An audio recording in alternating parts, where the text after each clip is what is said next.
Thank you very much. Good evening, ladies and gentlemen. Welcome to the night run. Yes, we're still alive. I took some time off for stress. Kidding. But how are things? Obviously, the world has gone to absolute hell. Gas prices cost more than a number 7 on the McDonald's value meal menu. What is happening? I feel like I speak for all of us when I say, especially of my generation that was born at the end of the 90s, we are so tired of living through world events. This is the first summer we can go outside and be on city girl behavior, and we can't because people don't know how to act. On the bright side, it's tax season, so as you know, there's about to be a flurry of Ohio temporary plates being printed off from various Canon inkjet printers across the Montgomery County area. And there will be lots of Nissans with bald tires flying off of a FortiCard lots as far as the eye can see, with the whole bunch of musty people screaming "A" out the window and saying Miami is not ready for us. You're not supposed it's the fact that I can hear you falling out in the control room. Most importantly, it's great to be back. This is season number 3 for the night run. It's been one hell of a journey. Lots of things in store for you this season. We're going to attempt skydiving if I live to tell the tale. I'm also very hungry, so if you heard that, sorry. We are going to attempt skydiving. I know folks of the BET variety does not jump out of a perfectly good plane, let alone get on a plane in general. I said, what the hell? I don't think anyone else has done it, so we're going to try it. What do we got to lose? I got life insurance. It's fine. We got a great show for you tonight. Our first initial segment of rapid fire responses where folks like you send in questions you want to ask me. We're going to answer those when we come back from the commercial break. Also, we have Mary, such a sweet person, from Connect Esports. We're going to talk about all kinds of things from what is esports, where is it going, and how is it going to make it more inclusive, so to speak, for women, minorities, and other people that belong to the communities of this wonderful place we call Earth. Also, Khalid Muhammad would slide through. He's going to slide through right over there. And we're going to talk about his journey as a culinary artiste, so to speak. And it's going to be great conversation. So if you guys would, ever so. The Heartfulness Institute is a nonprofit educational organization that is affiliated with the UN Peace Program. Both of these have the same goal, to promote peace and harmony in the community. The Heartfulness Institute believes that individual peace is what will lead to world peace. To find individual peace, everyone must learn to calm their minds and focus on our hearts. This is what we call Heartfulness Meditation. So at our educational facilities, we teach individuals to focus on their heart, calm their minds, and find inner peace. This training is offered free of charge, always. This is not an organization that is affiliated with any religion or dogma. The mission is simply to help people process negative emotions they encounter throughout the day. We shower toxins off our bodies, but not our hearts and minds. And this is why we struggled as a culture with so much aggression. Let's turn the tide and learn to be peaceful. Life is supposed to be about joy, a celebration.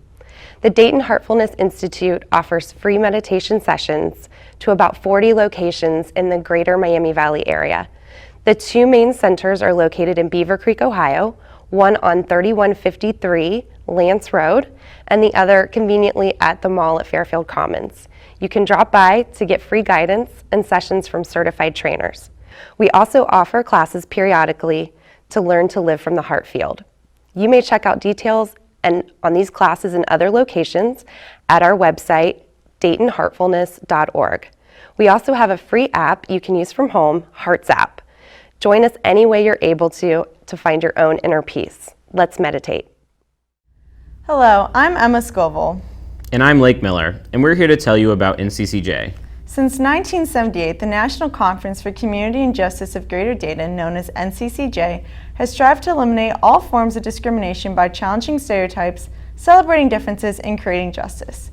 We believe in the potential for personal and systematic change, and that NCCJ can initiate real change in diversity and inclusion practices, especially through youth leadership development. NCCJ has 6 levels of youth leadership development. The first program is Anytown, NCCJ's youth leadership retreats, which foster community building and inclusivity among diverse groups of high school students. The second is Police and Youth Together, which is a week-long camp that builds bridges between youth 10 to 12 years old and law enforcement officers to facilitate peace and mutual respect. Our third program, Agents of Change, teaches high school students about racism, sexism, classism, and leadership to help them become agents of change in their school and community. Our fourth program, Changing in the Middle, teaches middle schoolers to create inclusive communities at school. Our fifth program, Second Step, is an elementary curriculum used to stop bullying and build empathy and understanding. Our final program, Spidey, Students Promoting Inclusion, Diversity, and Equity Through Education, brings together high schoolers and middle school students. The high schoolers learn diversity training skills. They then hold diversity workshops for sixth graders to share what they have learned. NCCJ of Greater Dayton is excited to focus our mission on our youth programs. Young people are the future of our society. We believe the surest way to foster societal change is to educate and energize our youth. We invite you to join us in this critical work by actively supporting our youth programs through your volunteer participation, generous donations, and positive communications about NCCJ. See our website, www.nccjgreaterdayton.org, for further details. Thank you. Welcome back from the commercial break, ladies and gentlemen. Right here is 20 questions sent in by the lovely people, viewers like you, as PBS says. Thank you. And these are called rapid fire responses, so I'm going to attempt to give these answers as fast as I can and give you my honest take on them. Honestly, I don't know what the hell we're going to call this segment yet. We're still at the drawing board because nothing seems to stick. So here we go. Numero uno, what is your take on gas prices? They too damn high. Too damn high. When gas prices cost more than my go-to at McDonald's, and that's about $7.32, give or take, we have a problem. How high is gas? Bobby and Whitney high. How high is gas? Snoop Dogg high. Nah, I'll take it one step further. Willie Nelson, Snoop Dogg, Whoopi Goldberg, and like Cheech and Chong high, all on the same bus. That high. High. Number two, worst place you could get stuck in a relationship you don't want. One thing you would say to Joe Biden. What's up, baby? Take me out to dinner. First thing you notice about someone when you first meet. Your smile,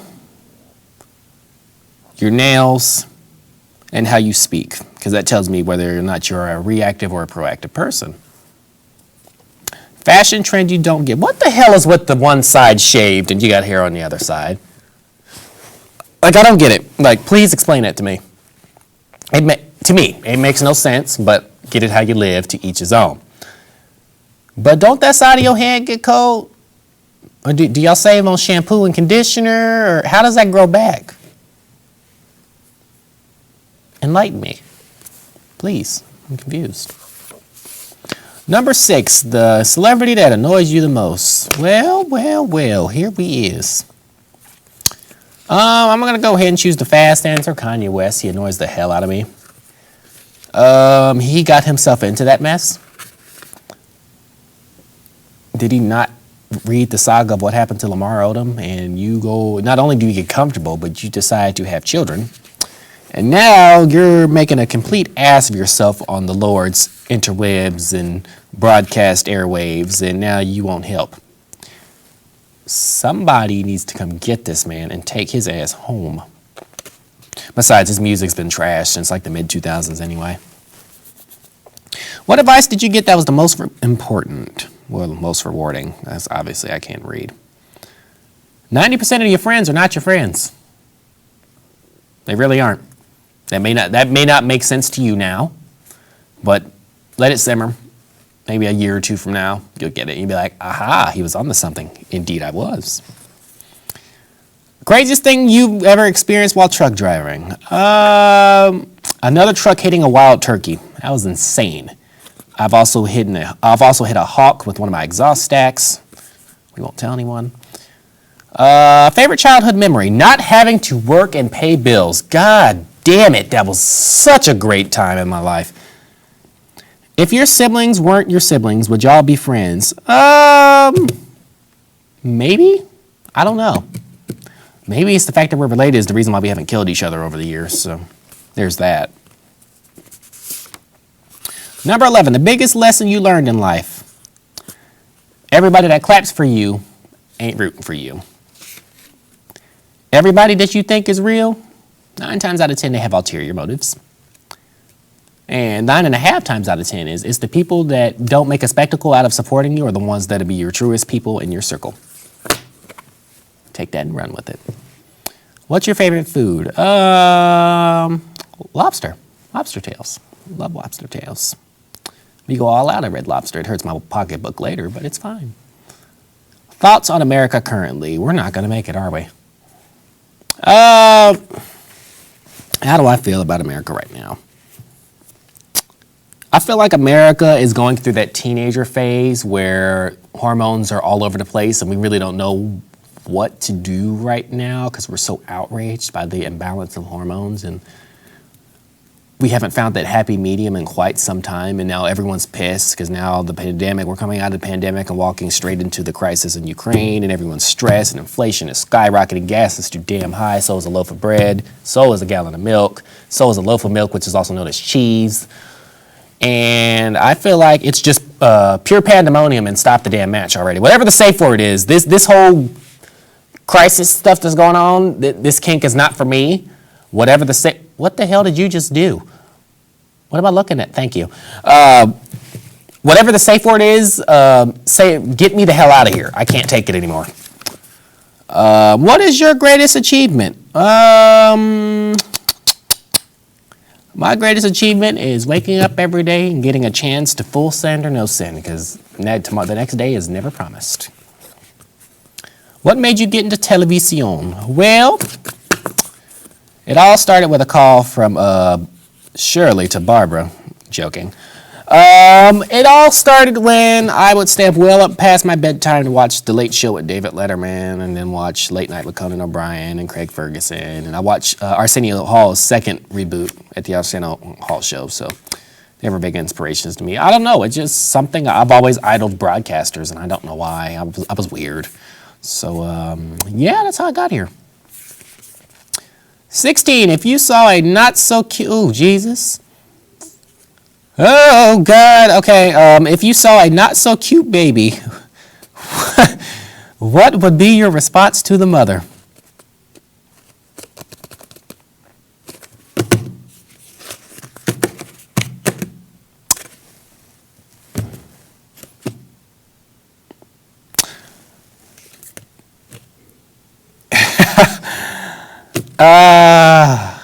He looked like his daddy. 17, who is a person that inspires you? My dad. Who'll be 52 on the 24th, so if you know my dad, you watch the show, wish him a happy birthday, jerks. Worst talk show host ever, James Corden. How the hell did he ever become in consideration to replace Craig Ferguson? Craig Ferguson was an amazing man, by the way. Like, James Corden is not funny. I remember as the guy who played in that terrible-ass Cats reboot. Why does he have a show? That insults me. If James Corden can get a show, I can get a damn show at CBS.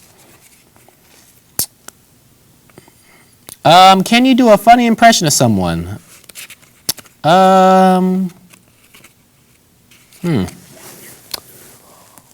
Well, if you went to my high school and you graduated, well, I did, there was a coach named Bob Smith, and he hated Waynesville, hated the hell out of him, and it was not championship effort. Anything you did that wasn't championship effort, it was highly, highly chastised upon. Number 20, what advice would you give to your audience? Full send or no send, honestly. We live in a time now where now is not the time to really think about whether it's a good time to do certain things. Send the hell out of it. Send it.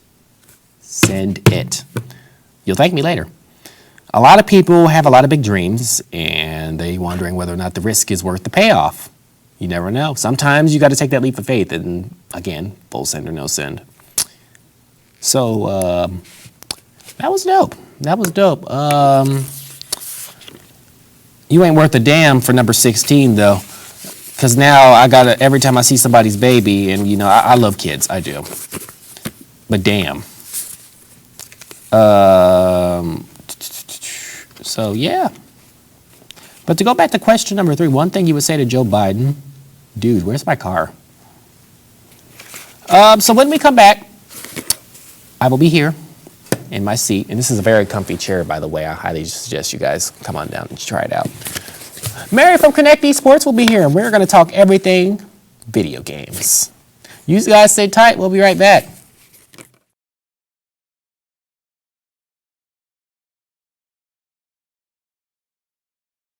Hi, I'm Ariel Winter. If you're like me, your pets are family. So when disaster strikes, you want to keep them safe. American Humane has tips to help protect our best friends in their worst times. So please visit AmericanHumane.org.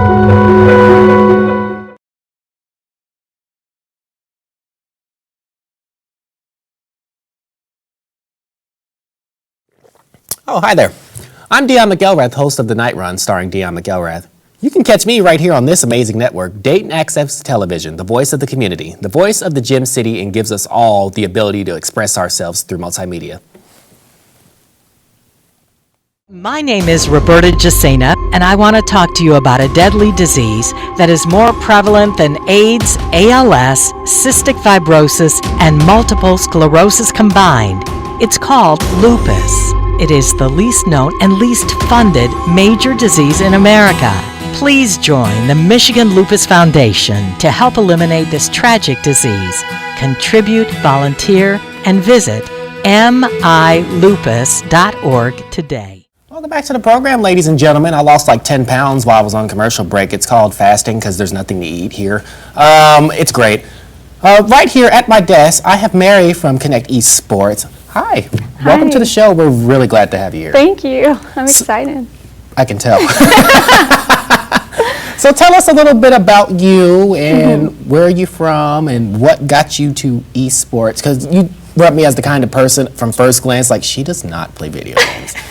Yeah, and I can get into that a little later of how we want to break what that mold necessarily is. But yeah, my name's Mary. I grew up in Ada, Ohio, so the middle of nowhere, and then went to University of Dayton, which brought me to Dayton, and then ended up finding various jobs here, ended up meeting my husband, and through working through various jobs in the corporate world, I realized I did not like it, did not like sitting at a desk all day and feeling like maybe my life wasn't having much purpose to it. So my husband and I started the journey of building Connect, and we both shared the interest of esports and video games in our relationship. Being millennials, growing up around video games, and seeing the industry move and how big it has gotten. So we thought it'd be something that would be beneficial for the Dayton area. So now we have a physical space in downtown. We're in front of the Troll Pub. It's called the Wheelhouse Building. So what got you into video games? Was it a coping mechanism for the insane highs and lows of depression and college anxiety? Or was it something that you've always taken with you throughout your life? Or you just said, you know what? Video games, full speed, why not? Well, I actually started playing video games around like 7 or 8, so pretty young. And we started with the Nintendo NES, and my dad kind of like introduced my sister and I to it. So we started playing Super Mario Brothers, Duck Hunt with the fake orange guns. And then we ended up getting a Nintendo 64, and that kind of moved us along in that path. And then a little bit of computer gaming. And then once I hit college, that stigma kind of came in where like maybe this isn't something for girls to do anymore, so it kind of like reached a halt. And then when I met my husband, who was really big into computer gaming, he's the one that really like brought that back to life and showed that it's really just a way for people to entertain themselves or really just get that sports section out in different ways. Yeah, some people don't like to sweat. Yeah.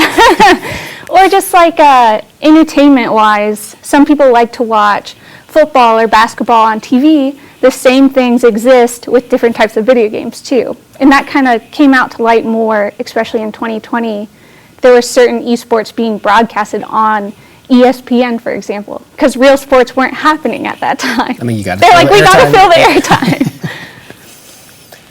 That is insane. Yeah. Like, it's weird the way esports and all these leagues kind of just exploded overnight. Mm-hmm. And I feel like, in a way, the pandemic kind of helped you guys. Yeah. Question mark? It's a double-edged sword.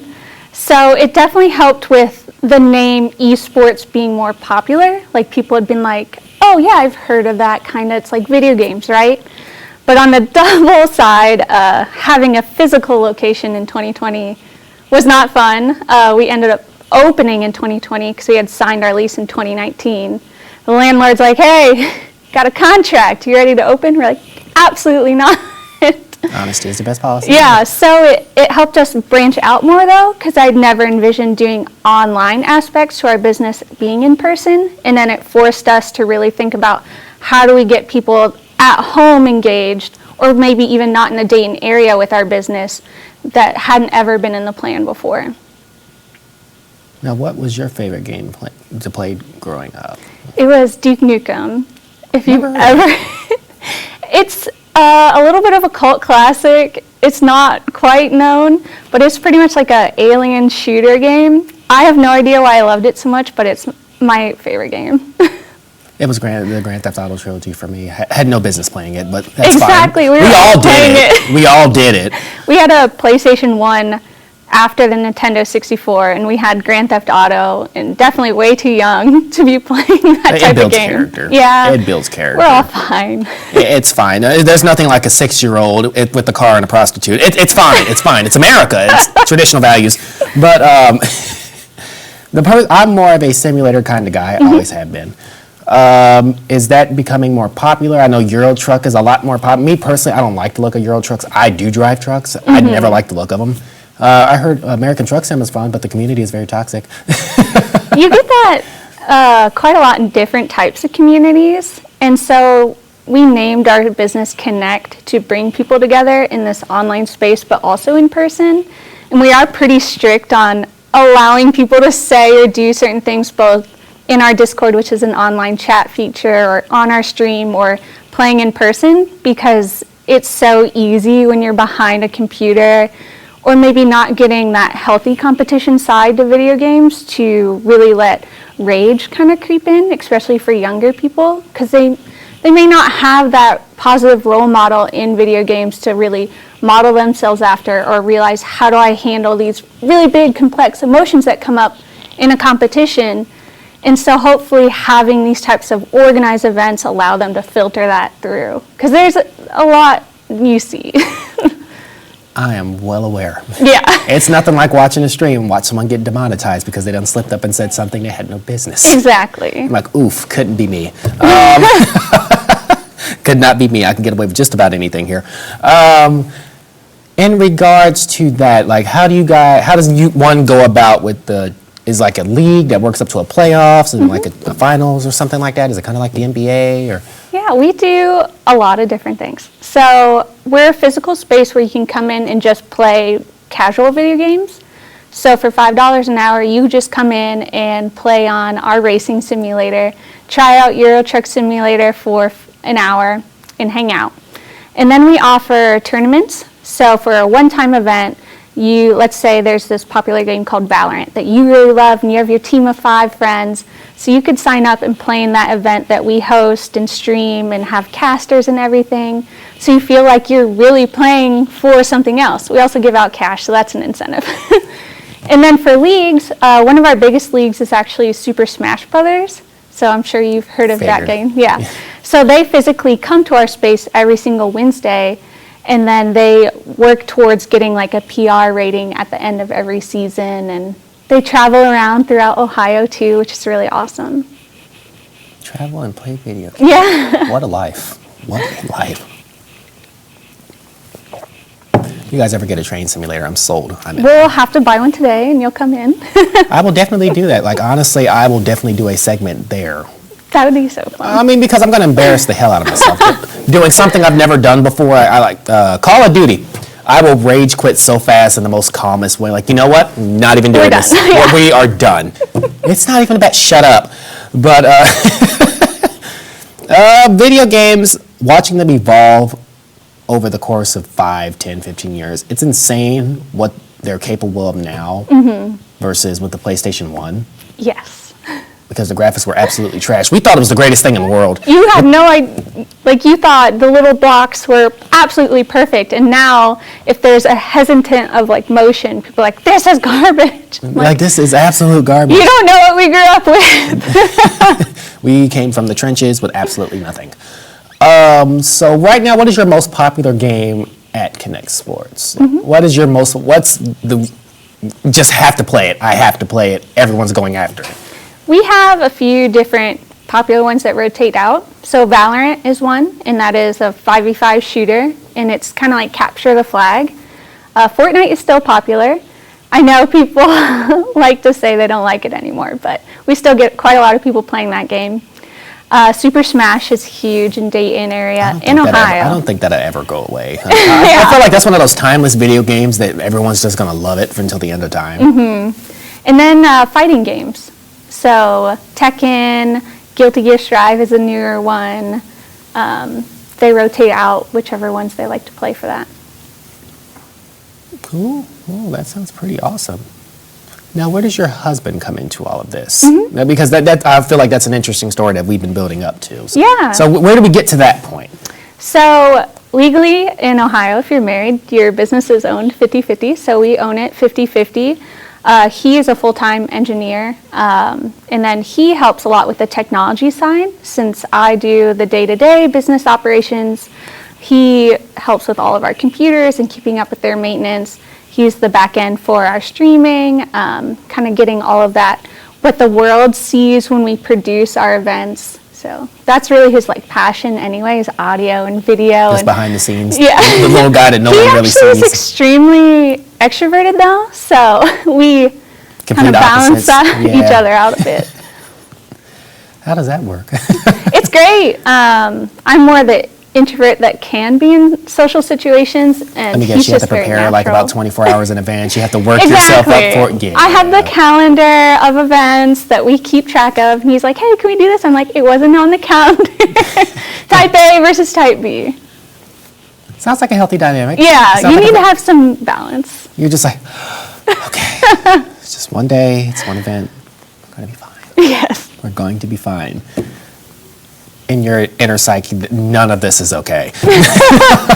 None of this is okay. It's good to put yourself out in different situations. So what's your 5-year plan for Connect Sports? Well, we opened just about a year and a half ago, so we plan to just continue our location in the next 5 years and hopefully get more engaged with the schools in the area. So right now we work the most with the University of Dayton on helping them build a varsity esports team. And then we organize events for Sinclair as well. So they usually do only like 2 tournaments a year for their students. It's with their welcome week, which is really awesome. So it's welcoming all the new students to campus. And they had to add an online element to that event since everything was canceled before. So this is a way that freshmen could get to know other freshmen, but not necessarily have to meet face to face because of everything was shut down with that regard. So here's my burning question. Could you ever see electronic sports becoming a mainstream thing like the NBA or the NFL, or could it one day be an Olympic sport? Because there's a lot of Olympic sports out there that probably shouldn't be sports, but they are. But they are. So that's one thing I've always wanted to ask. Could you see it getting that far with the way times are changing? Yeah, definitely. They're actually talking about adding certain esports into the Olympics in the next Olympic events. So that's super exciting. And I do think they are on the path to being mainstream. I mean, there's already certain esports that are grossing like over $1 billion for world events. So it's just a matter of time before it gets adopted into being a normal adopted thing, because the younger generation already sees it that way.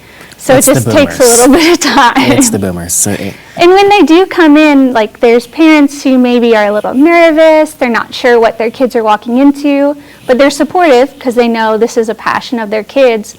And once they see it and see kids doing it together, I think that was such a hard barrier for people, is so-and-so is just sitting in their room alone. They think they're isolated and not engaging with people. And that's not the case Yeah, at but all. there's really like a really rich community behind it. Like they're making friends that may not live in the same city as them and talking with them, engaging with them. So esports have the same values that traditional sports do, but parents couldn't necessarily see it because they needed to see it in person. So it kind of breaks down that barrier for them a bit. Now, about that stigma in regards to what the typical gamer looks like. Yes.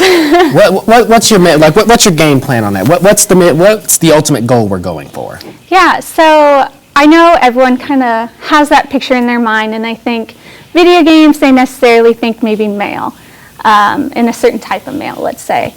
And I'll just go out and say, no, like the ones that shy away from deodorant, they have very shaggy hair. Trust me, I know a few.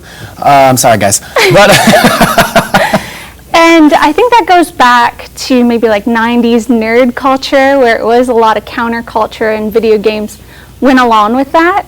And then there was this segment where there's especially women and other types of people that were enjoying this, but because of the bias that was to like enter into that industry, it really limited people's confidence almost, where they're like, oh, well, I guess I don't really see someone like me performing at this higher end, therefore like I'm not going to pursue it, or I'll try different degrees that more align with people that I see like me. So with Connect, we want to really encourage especially younger females to come in and not shy away from this interest that they have, just because they necessarily don't feel like they fit in on that online space. So I think with me being a female owner and a little bit younger too, like allowing a space where we're not bringing in the toxicity, the sexism, all the horrible talk that happens online, but really making it feel comfortable and still competitive. So it's not like we're dialing down on the competition, but it's more of... You're making it more of a healthier environment. Yeah, which is hard. Yeah, my God, it's hard, because from what I've seen and from what I've heard from like rooms on games and whatnot, what's your plan on how are you going to trailblaze the way to make video games and esports and lobbies and stuff like that? What's your plan to make it a safe space for women of all backgrounds to feel comfortable enough to say, I'm going to go ahead and play it. I'm going to go do this because I know I'm in a safe spot. Yeah. Because you and I both know out there is hard people in lobbies, and women aren't treated the best. Yeah. And that burns me up. It always has. And that burns me up. So what's your plan in regards to basically transforming what we know now into a more inclusive, minority-friendly sort of thing in regards to women or people of color, or whatever the case may be? Yeah, so I think it all starts with confidence is the number one thing, and feeling confident enough to step out and do something that you don't feel comfortable doing. So with our location and bringing people in to do competitions, or even if they're playing online in our specific competitions, it's really shutting down at the beginning. Like, we don't allow anything offensive or no negative self-talk to happen between anyone in those environments that we control. And when you do that, it allows people who are scared or timid, or you'll see sometimes like people come in and they don't really want to talk right away. They're so shy, but as soon as they're in there and feel confident to come out of their shell, they just start talking all about their interests and how much fun they had in this game, and enjoying that time with their friends. So have you also been through this yourself, growing up playing video games, obviously as a younger woman? Yeah, I mean, even now, like when I'm playing online, you can't control those larger lobbies. So for example, we play a game called League of Legends, and my gamer tag, so that's like kind of your specific name you pick to represent you in a game. If women have like a female pronouncing gamer tag or something that could gender them, mine's Gunther's mom, so Gunther's my old cat. But having even just mom in there, you get subject to a lot of different messages that, necessarily that my husband wouldn't get about, you can imagine. Yeah, trust and believe. So it still happens. And for me now, it still upsets me just because I don't want that to happen ever to anyone. And it's hard because they say like, oh, just block it and you can mute people, like just mute them. And that's just gaslighting the issue. It's just not solving. Not at all. It's just issue. sweeping it under the rug to deal with it another day, and it's still there. And there's not like necessarily a larger solution to that yet. It's more of people's acceptance to it happening. So that's, I think, what fuels more the anger is I don't want to just accept that it happens or like allow it to happen. And Riot is the owner of League of Legends. And another big issue that came up was with Blizzard Activision, who owns Call of Duty, which is another large video game that has kind of that toxic background to it. So both of those corporations have recently gotten into a lot of trouble because of their workforce issues. So they were hiring about 20% female out of their entire workforce, and both of them had issues with their pay rates being unequal. Blizzard Activision had a huge lawsuit against sexual assault and one woman committing suicide from going on a business trip because of these allegations. So it's a lot larger than just what's happening here in Dayton and what we can control out of just our Dayton market. And it's beyond that, like pushing corporations to become financially responsible for the actions they're putting in. So seeing that these cases are coming to light and they're paying back their workforce, although it is getting settled, it is something that is happening to make them do changes. Well, you got to start somewhere. Yeah. You got to start somewhere. So where are you located for the wonderful people out there on the interwebs and the tube of you? Yes, we are in downtown Dayton off of Wayne Avenue. So our building's called the Wheelhouse. There's a place called the Troll Pub directly behind us. So they have a giant troll hanging from the chimney stack. And we're off the front entrance, and there's a blue garage door. So we're technically in the Oregon District. You heard her, folks. You heard her. Thank you so much for being here. It's Thank been a blast. you. I look forward to embarrassing myself on video games for the public to see. It's going to be absolutely fantastic. You guys go get you some queso dip. We'll be right back after these messages. It costs so little to teach a child to love, and so much to teach him to hate.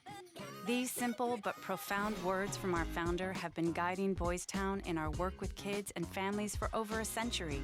Today, the ideals of equality and respect are at the core of each parenting strategy you'll find at boystown.org/parenting. Whether you're a parent, grandparent, or guardian of a toddler, teen, or someone in between, we've got parenting guides, articles, videos, tools, and quick tips on a variety of subjects, all developed with love by Boys Town's experts.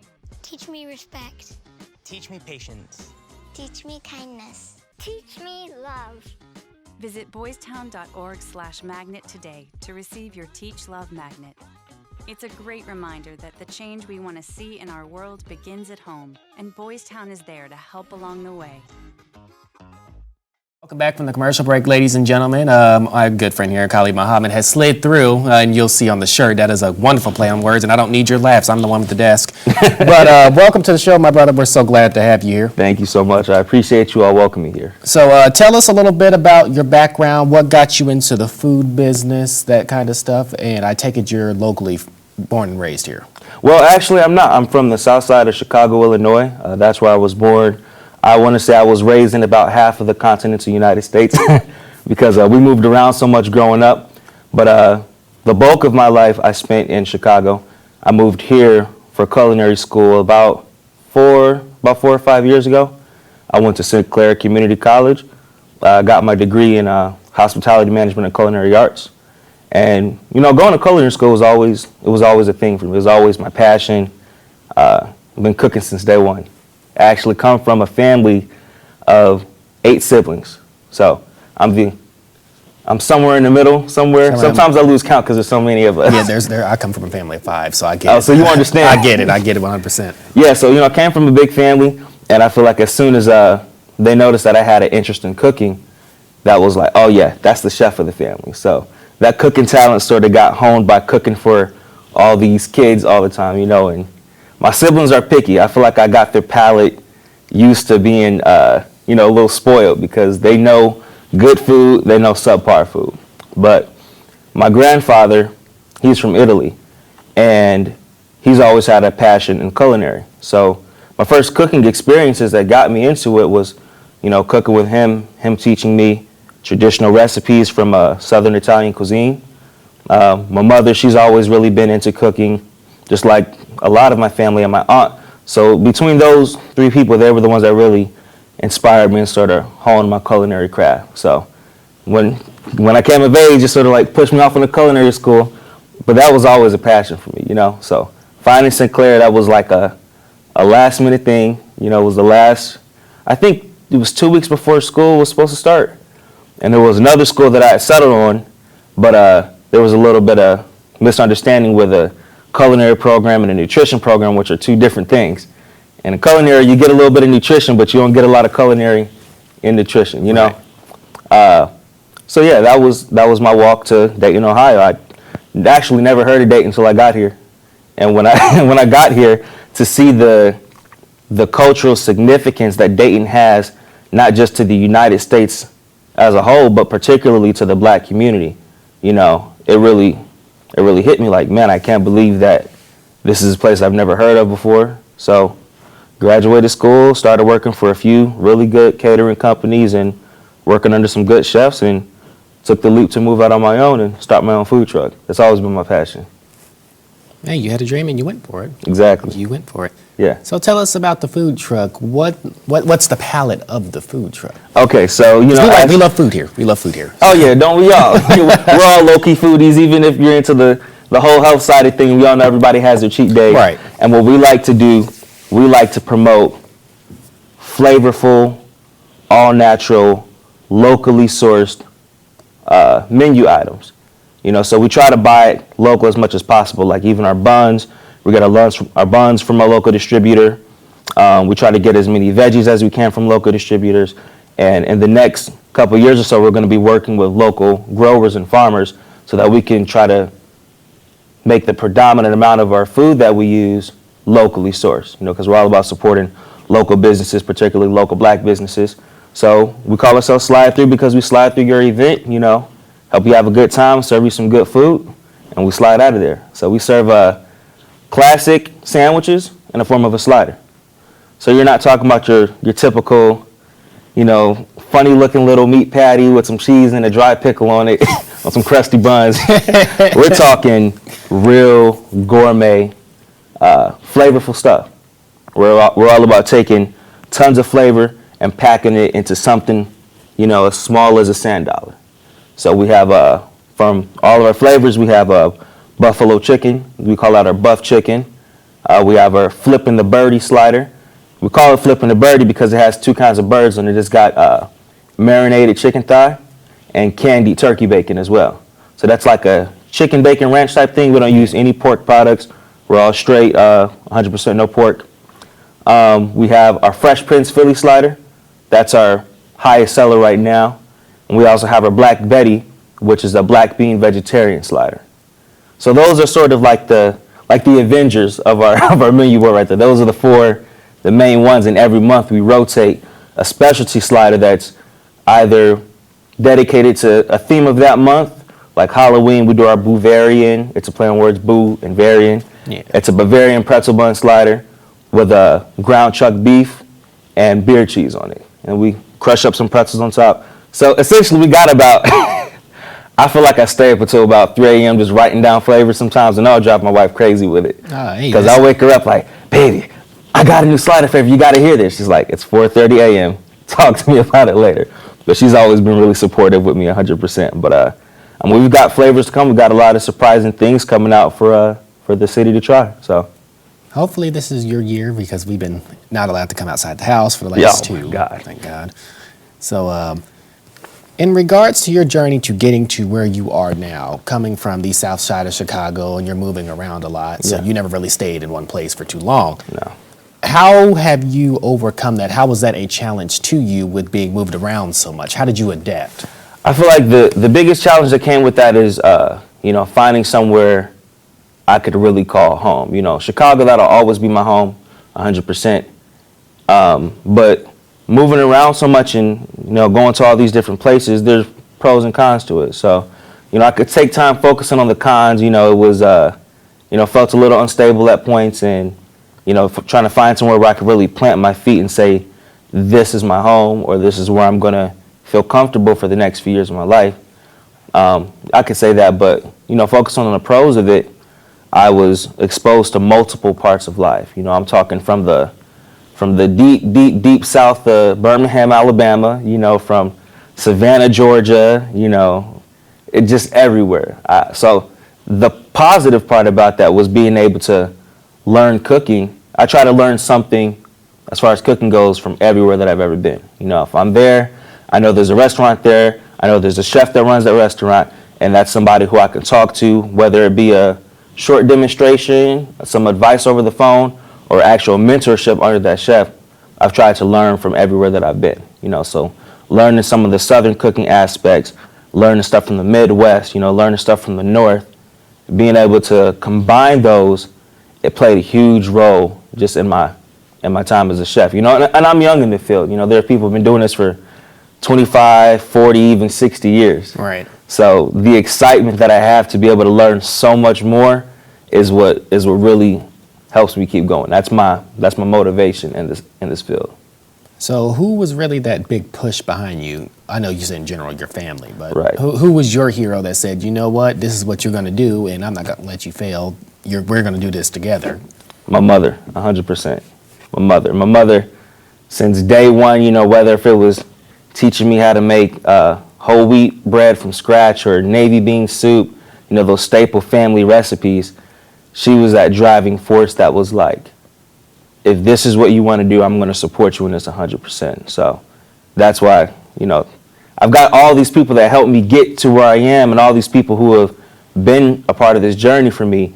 But she's, outside of God, she's been my number one rock and just motivating me, pushing me, whether it's helping me fill out an application for something, acting as my first-hand secretary, or even calling me on the phone like, what you doing? Get off your butt. You got stuff to do. You got a goal and a dream to make.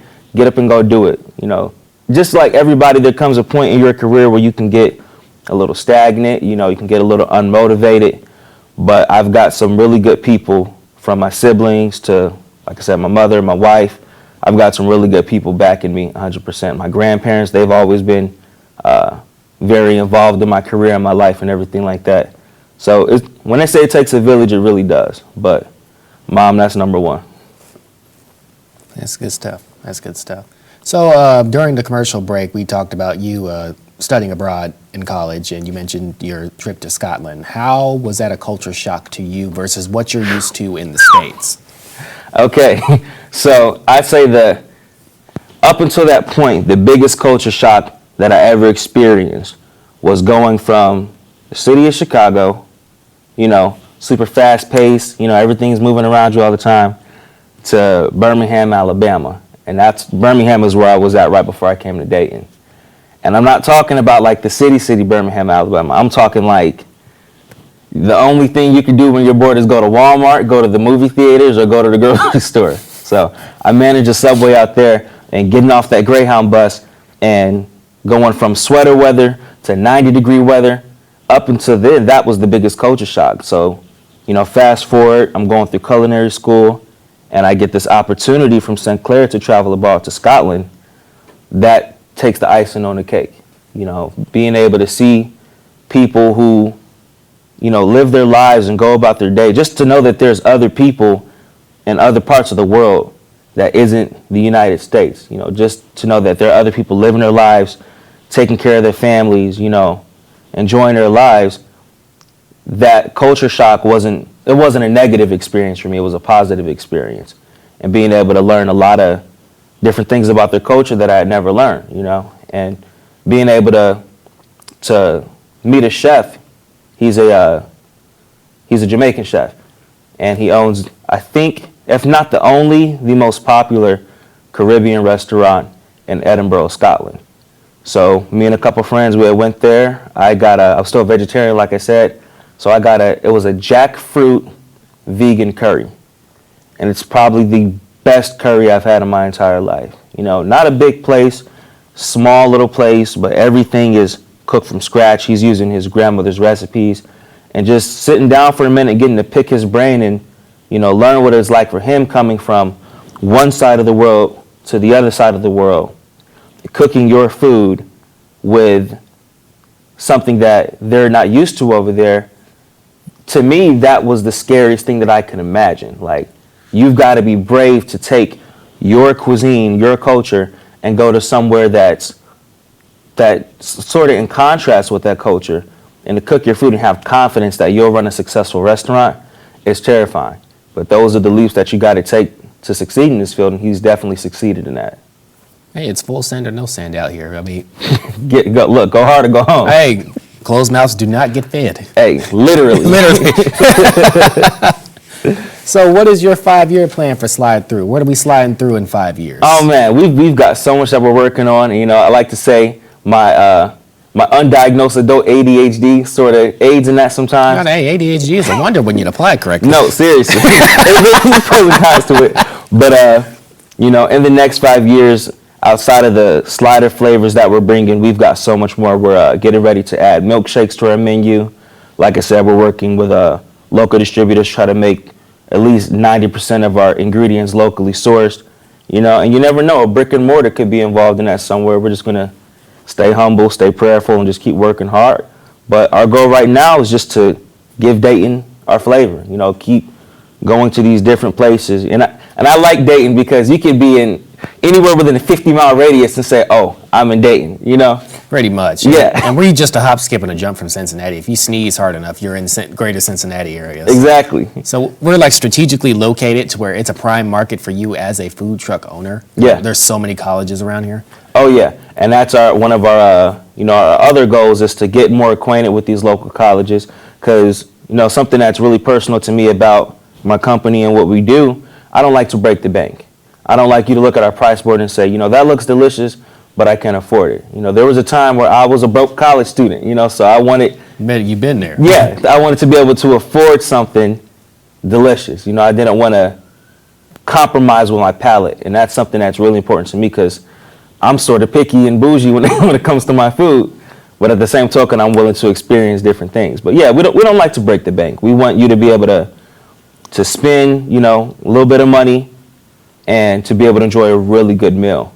A meal so good that every time we're around, you're like, no, forget everywhere else. We have to go there. That's the place to go. That's why I like the food truck aspect because, brick and mortar is great, but in the trying times that we're in right now, being able to have a expansive demographic is really important, And a food truck, you build a good following, people will follow you where you go. So that's our goal right now is to keep getting people to follow the flavor and follow the smells. And people will talk, and when people talk, it spreads like wildfire. Exactly. Ohio's big, but it's not that big. Exactly. I'm trying to tell you, you guys would take off, especially with this summer. If everything goes to plan, if things chill out on the other side of the pond with the festivals and stuff coming back, I feel like this would be a great come up here for you guys. Absolutely. Dayton has been so good to us. Dayton has welcomed us with open hands. I didn't know anything about the food truck industry other than what I studied online before I got into it, but stereotypically, you would think every industry is cutthroat, which of course there are their cutthroat aspects, but the love and the affection and the warm welcome that we had coming into the food truck game. Mr. Shafton Green from Soka Food Truck, he's a huge mentor for me, and just tons of other food truck owners that, rather than looking at, this person's competition, they welcome me in like I was family, whether it be giving me advice, offering a good word, sharing our food on social media and stuff like that, coming by to grab something to eat. Dayton has been very, very welcoming in that. That's a good deal. I hope this incubates it and it grows to extremely tremendous proportions. I really do.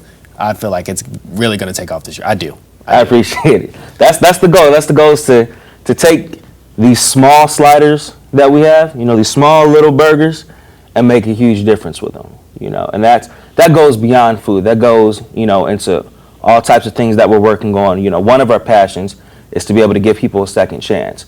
And what that means for us is being able to work with local penitentiaries and jails and stuff like that, and to be able to hire people, nonviolent offenders, give them a second chance at being able to provide for themselves and their families. So that's something else that we're working on in the future. being able to give back to the community, because we've always learned, you receive what you give, Right. The more that we're able to give and the more smiles we're able to put on people's face with our little sliders, the happier we'll be. All right, so one final thing. If you could tell young followers out there that has a similar dream of yours or any type of dream, what kind of advice would you give them to get them over that hill and make them want to just go ahead and go out there and eat? Expand your palate. I cannot emphasize it enough. Expand your palate. I know it's more comfortable to eat the things that you've been used to and to stay where you have been comfortable at. But what our chaperones told us when we were in Scotland was to try the local food. Try things that you've never tried before.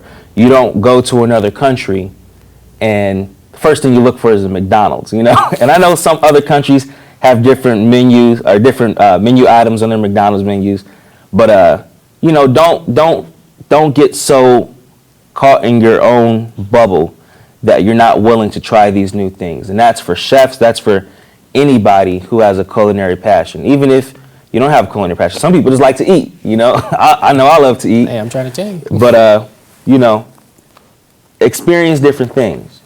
Take the time to learn different things from different people from different walks of life. And that's what we like to do with our sliders. We like to learn things from different cultures, and we like to bring that right on our home front. So we have one of my favorite menu items is our How About That slider. Mm-hmm. It's a bao bun slider with a marinated bulgogi chicken and a citrus slaw that goes on top of that as well, some black and white sesame seeds. So that's one of our items that, it's not standard to American culture and American cuisine, but it's something from a different culture that tastes amazing that we want to be able to share with the rest of the world. So expand your palate, try different things, open up to different people, talk to different people. It's better to sit and listen than to talk. If you have an opportunity to just sit and to listen to somebody from a different walk of life from you, it'll take you a long way. That's some honest to God stuff right there. It's facts. It's facts. Facts. It's fact. So where can we find you guys on social media so we can slide through on y'all and indulge in that lavish cuisine y'all got? Yeah, so we're on Facebook, Instagram, and Twitter. It's @ slide through Dayton, through like THRU, because that's how the cool kids spell it. You can see it right in the shirt. You'll find us all around Dayton. I mean, we'll be in Xenia, Cedarville. We'll be everywhere this year because we want to sort of take what we have and to give it to the people around us, So there's tons of places that we at. I think one of my favorite questions I get is, where are you guys at? What's your address? What's your location? And we're not there yet. We're not there yet. And we're working on some places, with a good foot traffic that can sort of be our home base. This is where you can find us at when we're not at events. But we don't want to plant our feet too hard because we want to be able to take what we have and let everybody try our flavors, But trust me, it's good enough. If you're 50 miles away, you'll come to try it. You heard the man. 50 miles away, you'll come and try it, guaranteed. I want to thank all my guests for being on the show this evening. Of course, they slid through for the one time. We appreciate them coming in. Of course, Mary from Connect Esports. I'm Dion McElrath. Sierra King is in the control room. Thank you and good night, ladies and gentlemen.